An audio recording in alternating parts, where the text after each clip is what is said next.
Saya nak beritahu tuan-tuan pada malam ini, seperti mana pernah saya beritahu dalam ceramah saya di Johor Bahru tak lama dahulu, 13 Mei, siapakah yang bertanggungjawab sebenarnya yang mencetuskan 13 Mei ini? Alhamdulillah ramai juga yang dah tahu rupanya. Dah bagi tahu. Tengku Abdul Rahman Putra Al-Haj, semasa dia menjadi Perdana Menteri, Tengku pernah mengatakan bahawa dia merupakan Perdana Menteri yang paling gembira dalam dunia kerana masyarakat majmuk berbilang kaum hidup begitu aman damai di negara ini. Semasa itu Tun Razak, dia sebagai timbalan Perdana Menteri membuat kerja pembangunan dan sebagainya, tetapi tak ramai orang tahu. Mungkin keluarga dia pun tak tahu yang Tun Razak ini mengalami satu jenis penyakit. Kalau tuan-tuan ingat, Tun Razak hanya menjadi Perdana Menteri tak lebih 5 tahun lamanya. Walaupun nampak wajah dia tua, tapi dia menjadi Perdana Menteri tak lama. Meninggal di London mengalami penyakit kanser barah tulang. Saya nak beritahu, semasa itu ada satu kumpulan yang diberi nama Ultra Malays, termasuk Dr. Mahathir Mohamad dan Musa Hitam.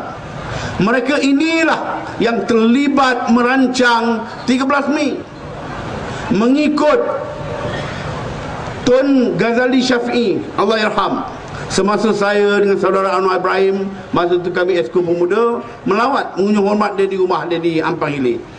Saya masih ingat lagi, Ghazali Syafi'i beritahu kami, dia kata 13 Mei ialah ku ataupun rampasan kuasa kecil, mini ku yang dirancang oleh pihak UMNO tetapi menyalahkan orang Cina. Ini sebenarnya berlaku.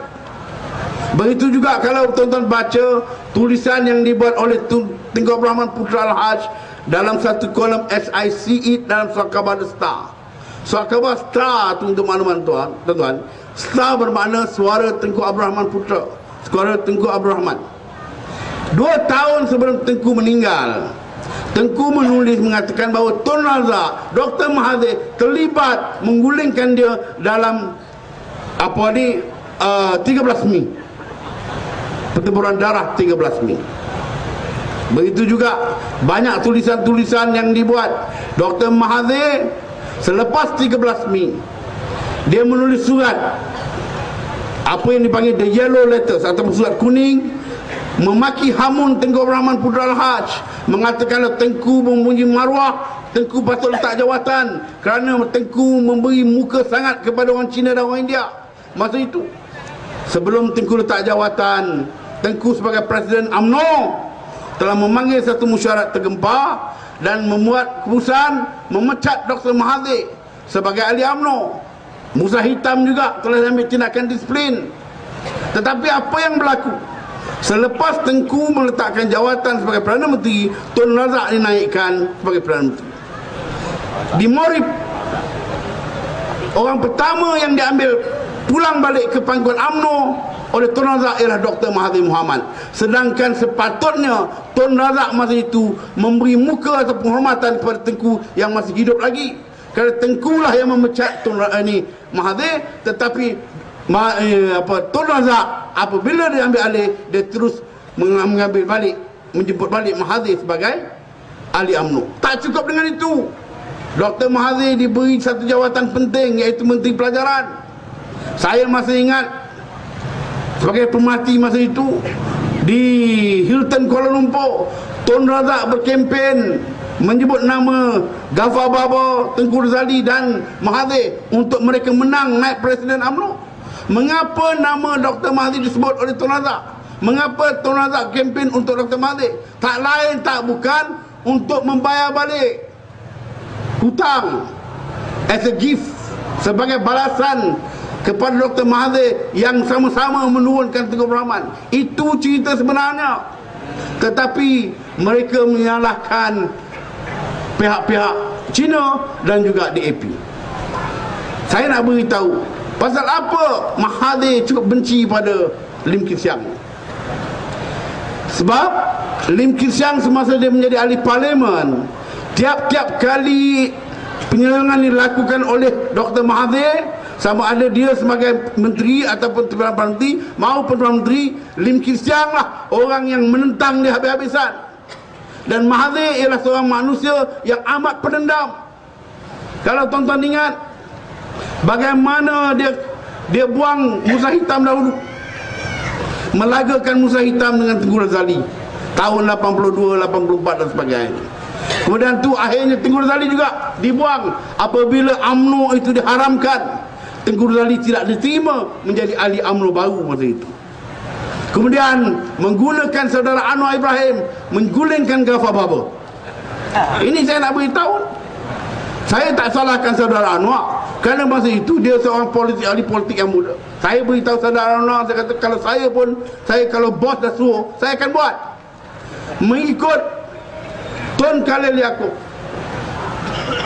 Mahathir lah yang mengarahkan Tun Khalil Yaakob, Megat Jonin dan juga Rahmat Rahmat untuk menentukan Anwar menentang Ghaffar Baba dan menang pada pemilihan UMNO masa itu. Ini kemudian disalahkan Anwar hari ini. Dia kata Anwar gunakan duit begitu banyak nak jatuhkan Ghaffar Baba. Kalau dia tahu Anwar gunakan duit begitu banyak nak jatuhkan arwah Pak Ghaffar Baba, mengapa dia tak berhentikan? Betul tak? Ini mainan Mahathir. Saya nak beritahu hari ini juga, oleh kerana dia terlibat dengan 13 Mei, dia nak salahkan siapa ni, Lim Kim Siang pada pilihan raya yang lepas, yang baru lepas.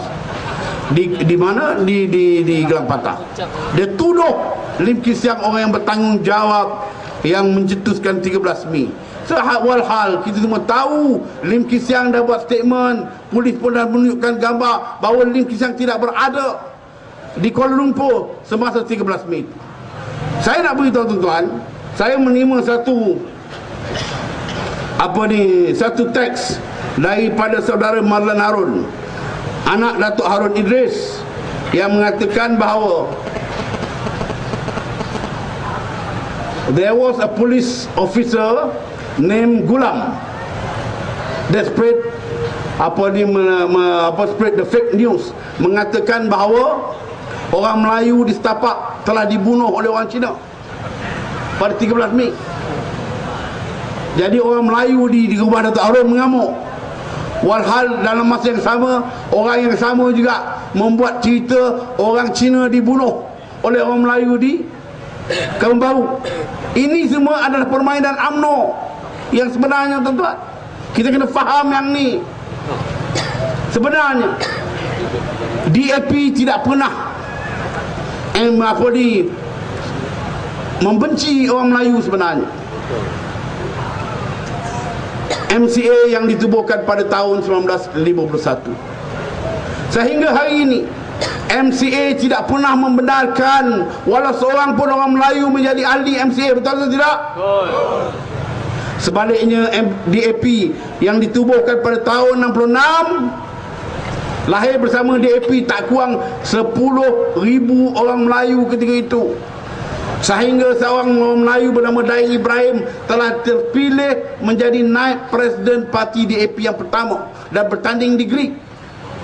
Diikuti oleh Ibrahim Saleh bertanding di Buntung Perak, Saleh Nakoda Hitam bertanding di Tapak, dan begitu juga Fadlan Yahya menjadi ahli Dewan Undangan Negeri di Perak selama 4 penggal atas tiket parti DAP. Tak kurang daripada 55 orang Melayu telah bertanding dalam pilihan raya, sama ada pilihan raya kecil ataupun pilihan umum, atas tiket parti DAP, termasuk pilihan raya yang baru lepas ini. Tak kurang 3 orang. Datuk Arif Sabri menang di Raub, Parlimen Raub atas tiket parti DAP. Apa Arif Sabri ni orang Cina? Dia orang Melayu. Anak Tan Sri Johari Zahril menang di Bukit Bendera dengan undi 40,000 lebih undi atas tiket parti DAP. Di Mentakap Don begitu juga menang, seorang Melayu bertanding atas tiket parti DAP. Sebaliknya, kita lihat, kita kaji, kita tanya, pernah tak parti MCA membenarkan orang Melayu bertanding atas tiket MCA? Jawabnya tidak ada. Elak. Tak ada. Tetapi mengapa mereka masih lagi menuduh seolah-olah parti DAP ini parti berkauman? Yang berkauman ialah UMNO DAP, UMNO MCA. UMNO pun tak pernah membenarkan orang bukan Melayu bertanding atas tiket parti UMNO, betul tidak? Tapi PAS melalui Dewan Himpunan Penyokong PAS di HPP pada pilihan raya yang baru lepas, 3 orang telah bertanding. Richard Wong bertanding di Bukit Asahan, seorang wanita bertanding lawyer bertanding di Ulu Tiram, dan seorang lagi Hong Pan Chow, presiden di HPP, bertanding di mana? Di Aitab. Soal menang kalah itu soal kedua, tetapi kita telah membuka langkah. UMNO tidak pernah membuat itu juga. Parti yang mengamalkan perkauman hari ini ialah UMNO, MCA dan MRC. Itu sebenarnya.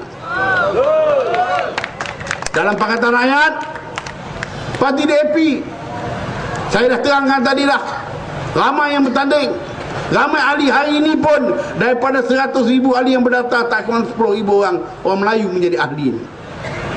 PAS pun begitu juga. Walaupun tidak menjadi ahli secara terus menjadi ahli PAS, tetapi melalui DHPP ada 40,000 orang yang bukan Islam hari ini memberi sokongan kepada PAS. Dan akhirnya Parti Keadilan. Kita semua tahu Parti Keadilan ialah parti yang multiracial. Jadi hari ini dah punang pun mereka masih lagi memainkan isu perkauman. Ini yang kita menjadi tak faham. Dah menang-menang lah era. Mengapa takut sangat? Dah menang, okey lah tu era. Jadilah Perdana Menteri. Pompak lah lagi era. Dah. Takut. Kita buat apa ni, black apa ni, perhimpunan 05 ni 505. Takut juga. Apa yang ditakutkan?